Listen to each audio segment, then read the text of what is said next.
Navigating perimenopause or menopause can be stressful, but I'm here to make it easy. My name is Sarah. I'm getting my doctorate in sports nutrition and exercise science. I am an expert trainer. I have helped thousands of women reach their goals, and you are next. I've created this guide to give you step-by-step recommendations that are not just backed by science, but key to my one-on-one coaching program. This is just a starting point. This is not a customized plan, but if it does speak to you, if you do want to learn more, I would love for you to apply to my program. But let's put a pause on that for now and dive in. Right now, we need to prioritize building and maintaining lean mass. Your muscle is going to be your armor, and it's going to help keep your BMR high. It's going to protect your bones. It's going to help give you that lean toned look that we're all going for, and it's going to allow you to age well. Muscle is a non-negotiable at this stage. It's also going to raise your BMR.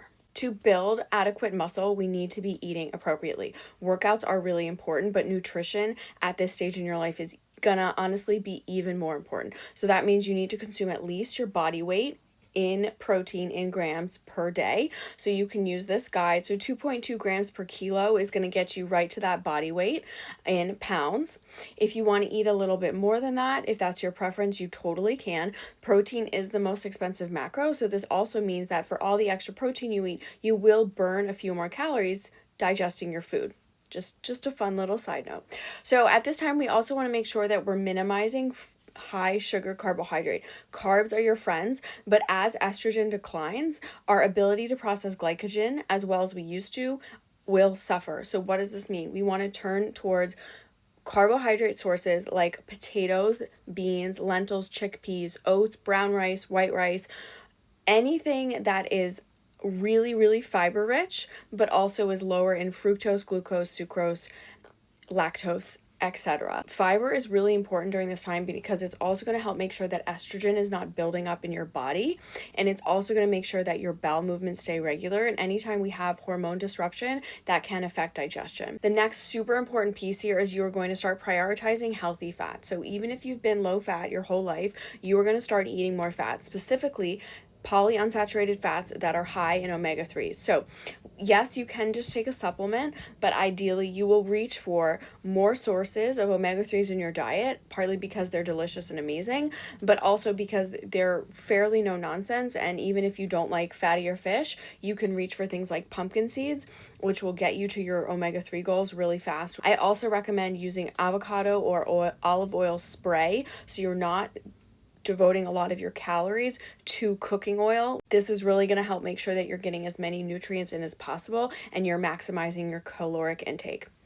Obviously, you know this, but I'm going to remind you, you need to eat enough fruits and vegetables. Fruits and vegetables are rich of vitamins, minerals, polyphenols, and if you eat more vegetables, I promise you will feel better. And when you are consuming fruit, try to keep it to less than 75 grams of sugar per day, even from fructose, like I said. If you're on the taller side, this can be up to 80, but if you're more petite like me, really try to keep it under 65 actually. Last piece here that is so important is going to be calcium and vitamin D. If you don't consume dairy like I don't, there are plenty of other sources: tofu, almonds, figs, leafy greens, soy. These are all great options, and do not start a vitamin D supplement until you get blood work done. Vitamin D, like other fat soluble vitamins, will build up in your organs if you take too much. So we do not ever want to start a supplement if we don't know for sure that we need it. When you're building your plate, I want you to really think about making sure that you have carbs, protein, and fat, but also that you are minimizing excessive sodium and minimizing sugar. Ideally, you will also not drink alcohol. Alcohol is a class 1 carcinogen that causes 7 different kinds of preventable cancer. And to be perfectly frank, it's disrupting your sleep, it's increasing your body fat, and it's adding more stress. It's making you more anxious. It's even potentially giving you depression-like symptoms.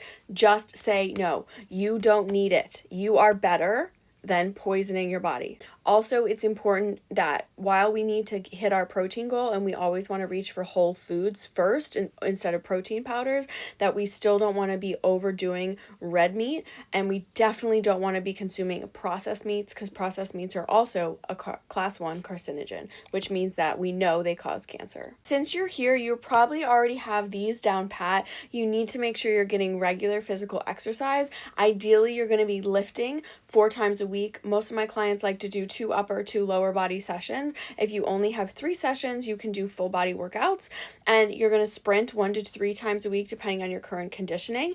This means that you can sprint on a road, in a pool, on a bike, on a rower, on a ski erg. You can do jump rope sprints, you can do burpee sprints, you can do battle rope sprints. The vehicle is not as important as the amount of effort that you are giving it, but please don't do sprints on a Stairmaster. That's just asking for trouble.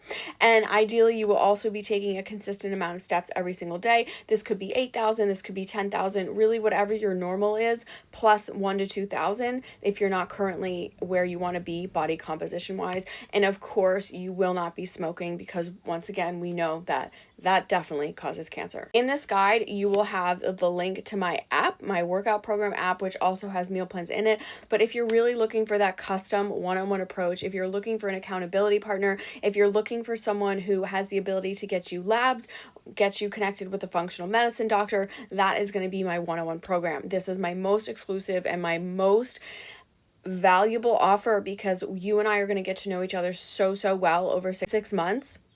And we are going to transform your life. We are going to transform your body. We are going to transform your mindset and get you to the strong, athletic, fit, toned woman that you have been missing, that you feel like you are not anymore. Click the link here or in the PDF that you've received and apply, and I'll reach out if you're a good fit.